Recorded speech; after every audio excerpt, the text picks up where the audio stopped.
Hello అండి. Praise the lord మీ అందరికీ. ఈరోజు బుధవారం కదా! ఉపవాస ప్రార్థన ఉంటుంది. పనులన్నీ కంప్లీట్ చేసుకొని ఇంకా మందిరానికైతే వెళ్ళాను. ఈరోజు ఎవరో దూరం వేరే ఊరు వాళ్ళు పెళ్లి చేసుకోవడానికి వచ్చారనమాట ఇక్కడికి మందిరానికొచ్చారు. ఇంతకు ముందు వీడియోస్‌లో కూడా నేను చెప్పున్నాను కదా! పాస్టర్ గారికి గవర్నమెంట్ సర్టిఫికేట్ ఉందనేసి. ఇంకా ఇంటర్ కాస్ట్ మ్యారేజే కాదండి. ఇంకా అన్ని రకాల ఏ కులం, మత భేదాలు లేకుండా అందరికీ పెళ్ళిళ్ళు చేస్తారనమాట.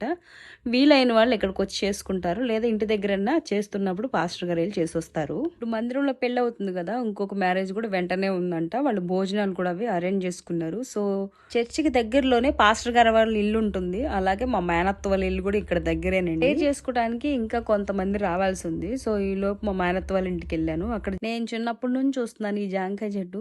చెట్టు కాయలు మాత్రం చెట్టుకు నిండుగా కాస్తాయన్నమాట. అక్కడక్కడ పండినవి ఉన్నాయి. మా పాప కోసం కొట్టిచ్చాను. నేను ఫాస్టింగ్ ఉంటాను కదా! సో, నేను తినలేదు. ఇంకా ప్రార్థన చేసుకోవడానికి పైకెళ్ళిపోయాము. మనతో యుద్ధం చేయ వారందరితో ఆయనే యుద్ధం చేసి మనకి క్షేమము, సమాధానం అనుగ్రహించునుగాక. ఆమేన్.